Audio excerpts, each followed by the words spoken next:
Right, thank you. Case definitions.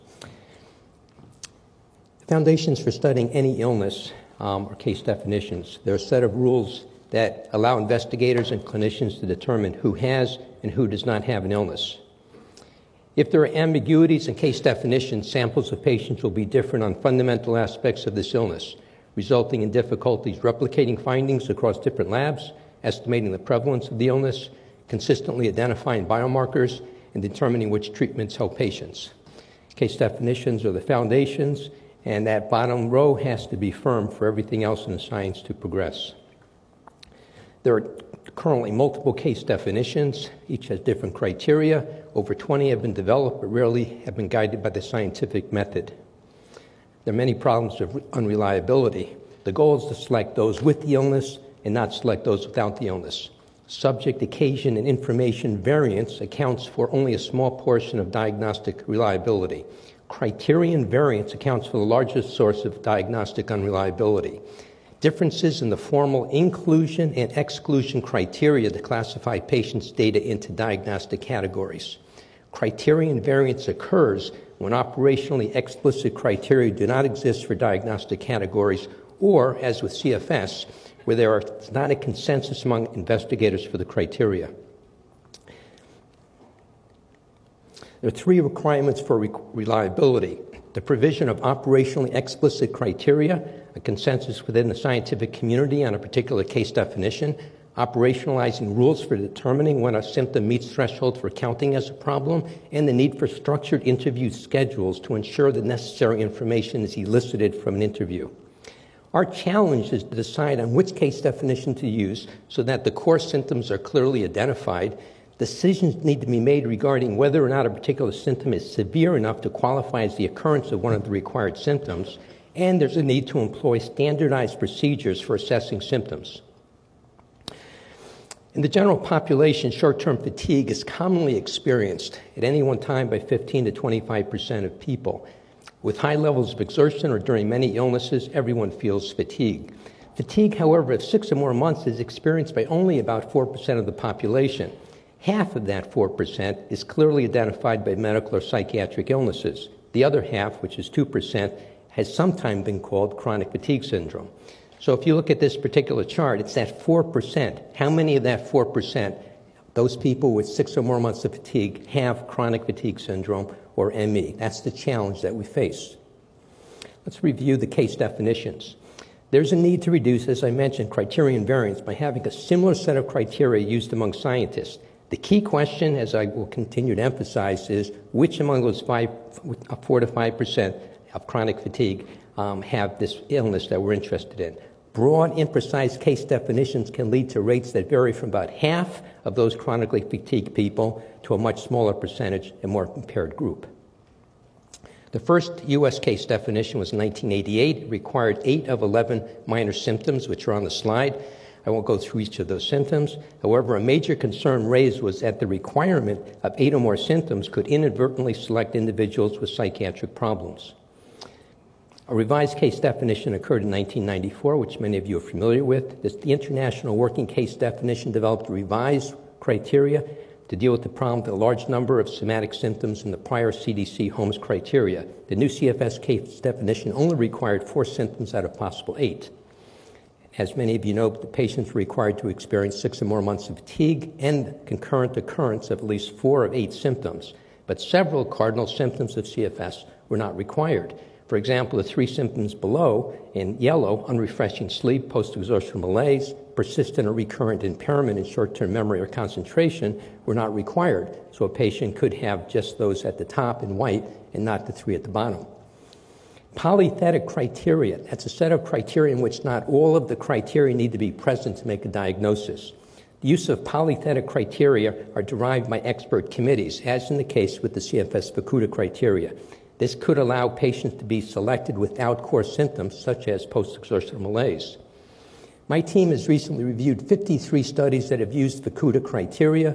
3 critical symptoms had very different reported rates. For example, post-exertional malaise ranged from 25 to 100%, neurocognitive deficits from 16 to 100%, unrefreshing sleep from 16 to 100%.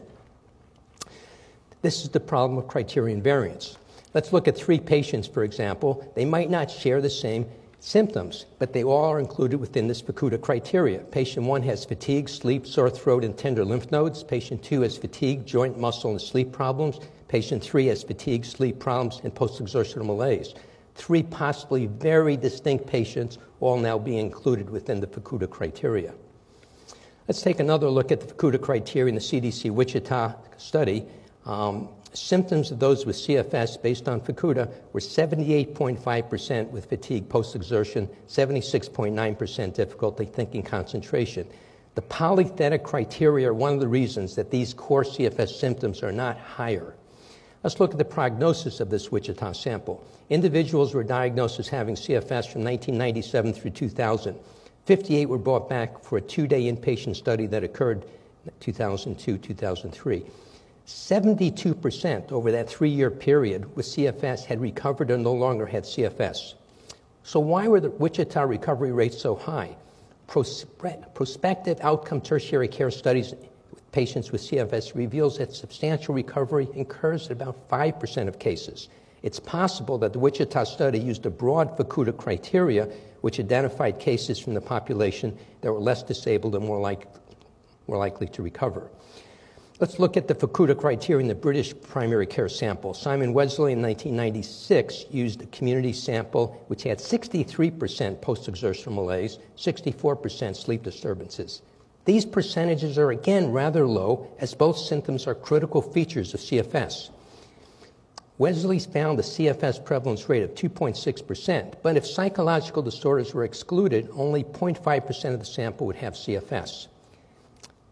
The CDC embarked on an effort to operationalize the Fukuda criteria because of some of these problems. This is known as the Empiric CFS Criteria.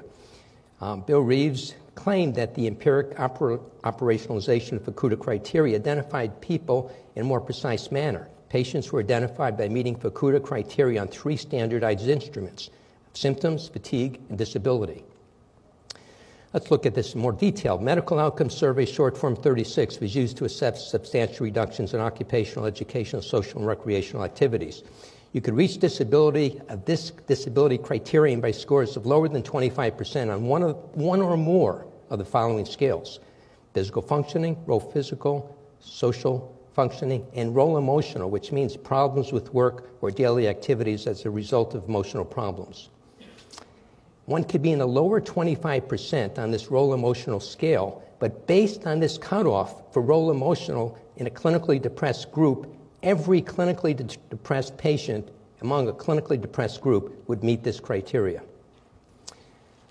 If one looks at the different measures that were used, including the MFI fatigue criterion, the SF-36 disability, the criterion would be effective in selecting 100% of CFS cases, but identified almost none of the true negatives. The symptom measure SI identified 93% of CFS cases. It only identified half the negative cases. And if you used all 3 criteria of the Empiric criteria, MFI, SI, and SF-36, the sensitivity was very good, 93%. The specificity was 51%. This was a study published in 2010 by our group.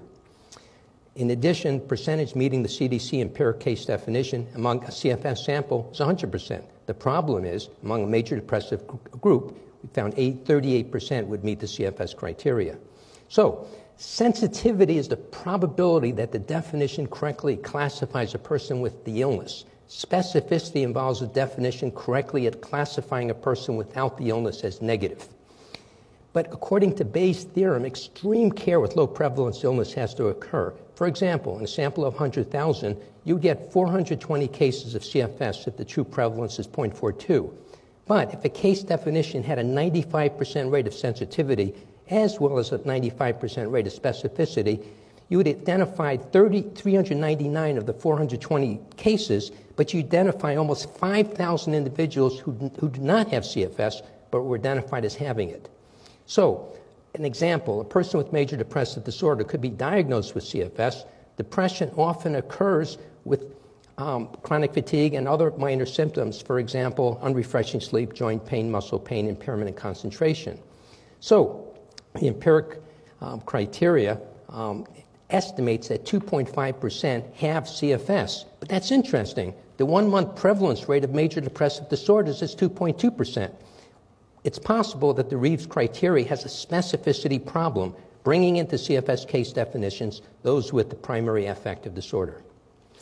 It is possible to discriminate CFS from a major affective disorder. Using discriminative function analysis, we were able to classify 100% of participants as having CFS or a major depressive disorder, but you have to use the right predictors. For example, post-exertional malaise, unrefreshing sleep, confusion, disorientation, severity. Those, among other predictors, were successful at differentiating these groups. So, criticism of the Fukuda criteria and the Reeves Empiric Criteria, not requiring cardinal symptoms such as post-exertional malaise and memory and concentration problems. Using the Fukuda criteria, rates of CFS prevalence in community-based samples have ranged from 0.24% to 2.6%, a 10-fold increase across these studies. If you look at this particular Zen diagram, what you'll basically see is that this is a major problem. For those individuals at 4% that have 6 or more months of fatigue, you get very different estimates depending on the case definition, how it's operationalized. So the Canadian ME CFS 2003 criteria tried to deal with these problems. Crothers developed this, and it did require specific ME CFS symptoms to occur, such as post-exertional malaise. For those of you who are familiar with it, these are some of the critical symptoms. We'll go over these a little bit later for the Canadian criteria. The international consensus criteria occurred about 10 years later. Symptom severity impact must result in a 50% or greater reduction in the patient's premorbid activity, and you have to have 8 symptoms within these 4 particular categories. The problem with the MEICC criteria is the complete lack of evidence that these 4 domains are latent variables from factor analytic studies. There's a lack of evidence for why it requires 3 out of 5 or 3 out of 4 symptoms for particular domains. And the increased number of symptoms, the MEICC criteria requires 8, is similar number to that required by the original Holmes 1988 criteria, which was seriously criticized at the time. So, just to give some data on this, we have 3 samples. We call one the DePaul sample, the other one Solve CFS Spiral Bank sample, the other Newcastle sample from Great Britain, where we have individuals who have been referred in from different methods. And we have consistent findings that among these individuals who were referred in as having CFS, 95% met the CFS criteria, which was operationalized. 75% made the case definition, the Canadian case definition.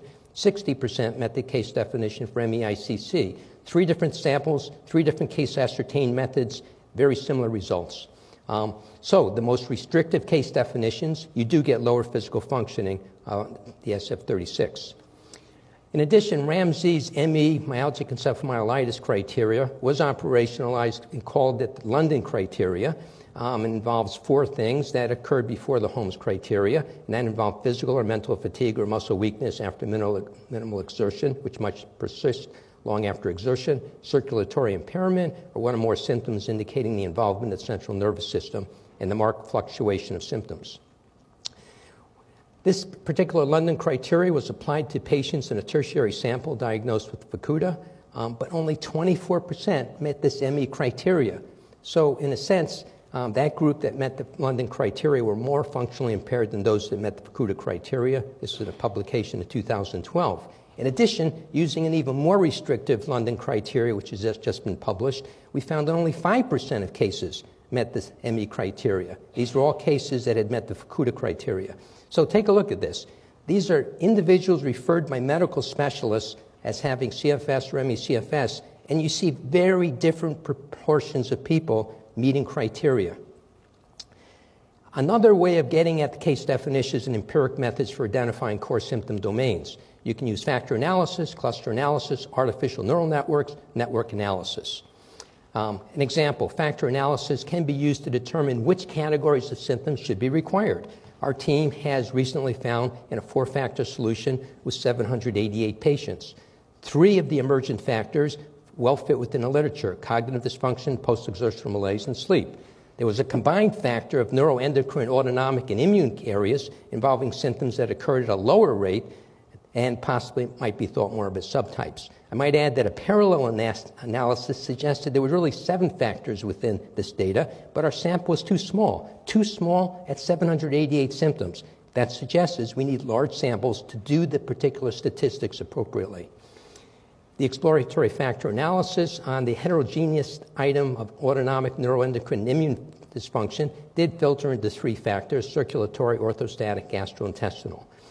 We've also been doing machine learning or data mining. Data mining can uncover patterns in the data that would not be evident to humans because of the size and complexity of the data. You can determine the types of symptoms that may be most useful in accurately diagnosing patients and controls with very good sensitivity and specificity, an article published in 2014.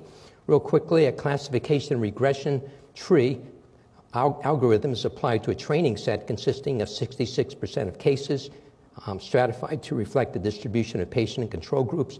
The value of the model is measured by evaluating its classification performance when applied to cases reserved for testing, 34% of the data, allowing this technique the ability to be generalized to new data. Decision trees are biased when label sets are not of equal size. We took a random sample of 80 patients along with 80 controls, omitting the other patients. To avoid any one training or testing subsample from affecting the result of the analysis, we created 100 such sets, random subsample of 80 patients and all 80 controls for analysis. This is one flow. You can see some of the results that we get. Very interesting. Just summarizing it quickly, post-exertional malaise, neurocognitive manifestation, unrefreshing sleep are primary symptoms that come out of this data mining exercise, and subtypes as well. In summary, we need to reduce unreliability in order to select those with the illness, not select those without the illness. Criterion variance is the largest source of diagnostic unreliability. Criterion variance occurs when there's not a consensus among investigators for the criteria. We need the provision of explicit criteria, a consensus within the scientific community on a particular case definition. 2, operationalizing symptoms. Some investigators have found that over 90% of those with CFS Fukuda also meet the Canadian criteria. Others have said rates are closer to 50%. This variability suggests that different investigators might be using different scoring rules for diagnosing CFS in the Canadian criteria. So, for example, PEM. In one of our studies, we found individuals could have from 40 to 93% PEM depending on how the question was asked. We need clear rules that agree upon by the scientific community. Take a look at this particular scale, frequency and severity. 0 means none of the time, 4 means all of the time frequency, or severity. 0 means symptom not present, 4 very severe.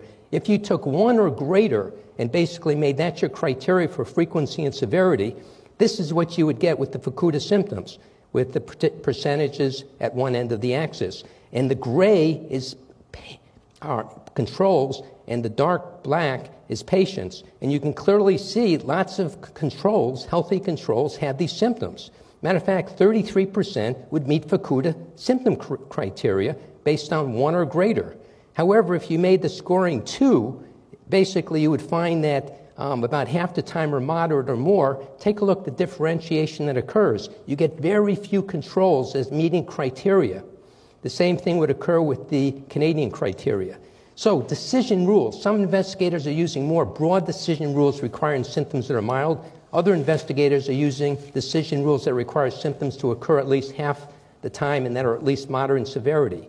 In summary, requirements for reliability, there needs to be a consensus among scientific community for how to operationalize rules for determining when a symptom meets threshold for counting as a problem. We need to make sure collecting and interpreting comparable data at different sites.